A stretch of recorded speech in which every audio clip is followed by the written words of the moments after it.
সুপ্রিয় দর্শক, আসসালামু আলাইকুম। প্যারাগুয়ের বিপক্ষে বাঁচা মরার ম্যাচে আগামীকাল সকালেই মাঠে নামবে ব্রাজিল। প্যারাগুয়েকে হারাতে পারলেই 4 পয়েন্ট নিয়ে ব্রাজিলের কোয়ার্টার ফাইনাল অনেকটা নিশ্চিত হয়ে যাবে। তবে এই ম্যাচে হেরে গেলে বা ড্র করলে ব্রাজিলের এই টুর্নামেন্ট থেকে ছিটকে যাওয়ার সম্ভাবনাই বেশি। তবে আশা রাখুন ব্রাজিল এই ম্যাচটি জিতবে এবং বড় ব্যবধানেই জিতবে, কারণ এটা ব্রাজিল দল। এ ম্যাচে ব্রাজিল ঠিকই ঘুরে দাঁড়াবে। প্যারাগুয়ের সর্বশেষ 5 ম্যাচের মধ্যে একটি ম্যাচও জিততে পারেনি। এছাড়াও বর্তমান ফিফা র্যাঙ্কিংয়ে প্যারাগুয়ে রয়েছে 56 নম্বরে। প্যারাগুয়ের বিপক্ষে ব্রাজিল বরাবরই দুর্দান্ত খেলেছে।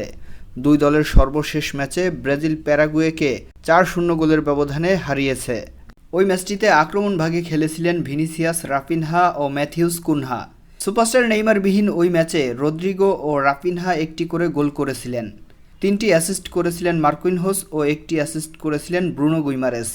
ব্রাজিল যদি এই ম্যাচে প্যারাগুয়েকে বড় ব্যবধানে উড়িয়ে দিতে পারে, তাহলে কোস্টারিকা আরও একটি ম্যাচ জিতলেও কোয়ার্টার ফাইনালে যেতে পারবে না। ব্রাজিল যদি গ্রুপ চ্যাম্পিয়ন হয়, তাহলে কোয়ার্টারের প্রতিপক্ষ হবে যুক্তরাষ্ট্র, আর যদি রানার্স আপ হয় তাহলে প্রতিপক্ষ হবে শক্তিশালী উরুগুয়ে। গত ম্যাচে ব্রাজিল জয় না পেলেও খেলেছিল কিন্তু দুর্দান্ত। যে পারফরমেন্স আমরা সাম্প্রতিক সময় ব্রাজিলের কাছ থেকে পাইনি। শুধু একটি গোল পেলেই ম্যাচটি সম্পূর্ণই ব্রাজিলময় হতো। এ ম্যাচে কোচ ডোরিভালের কিছু ভুল সিদ্ধান্ত লক্ষ্য করা গেছে, বিশেষ করে একাদশ নির্বাচন এবং প্লেয়ার রিপ্লেসমেন্ট। যখন দেখা গেল যে প্রথমার্ধেও ব্রাজিল গোল পায়নি, তখনই ডোরিভালের উচিত ছিল পরবর্তী হাফে ভিনিকে তুলে মার্টিনেল্লিকে, রাফিনহাকে তুলে সেবিওকে এবং পাকেতাকে তুলে আন্দ্রেস পেরেইরাকে নামানো। গোমেজ ভালো করেছে, কিন্তু যেহেতু ঠিকঠাক আক্রমণ সাজাতে পারছে না, তাই এই সিচুয়েশনে ডগলাস লুইস এবং অ্যাডারসনকে ব্যবহার করা যেত। গত ম্যাচে গুলডান আরানা, মার্কুইনহোস, দানিলো ভালোই পারফর্ম করেছে। অর্থাৎ যাদেরকে নিয়ে সমালোচনা করা হচ্ছিল তারাই ভালো খেলেছে, আর যাদেরকে নিয়ে প্রত্যাশা ছিল তারা সবাই হতাশ করেছে।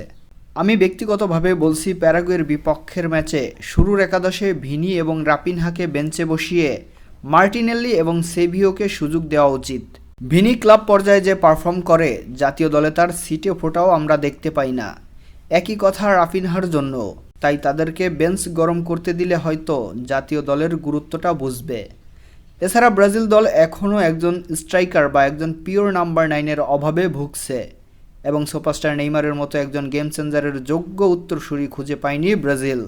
রাফিনহা 1 ভার্সেস 1-এ খুবই দুর্বল এবং ড্রিবলিংয়েও অতটা ধার নেই তার। অযথা ব্যাকপাস দিয়ে খেলার গতিটাই নষ্ট করে। তাই এখনই সময় সেভিওকে দিয়ে স্টার্ট করানো। তিনি যে কতটা স্কিল্ড এবং বিশ্বমানের ফুটবলার, সেটা আমরা কোস্টারিকার বিপক্ষের 20 মিনিটের খেলাই দেখেছি। 1 ভার্সেস 1 ও পাসিং স্কিলে তার জুরি মেলা ভার। অন্যদিকে গ্যাব্রিয়েল মার্টিনেল্লি সম্পর্কে আমরা সবাই জানি, তাকে বলা হয় ব্রাজিলিয়ান গতিদানব। নিমিষেই বল পায়ে ডি বক্সে ঢুকে যাওয়ার দক্ষতা রয়েছে এই আর্সেনাল তারকার। ভিনির পরিবর্তে মার্টিনেল্লিকে শুরু করানো এখন সময়ের দাবি।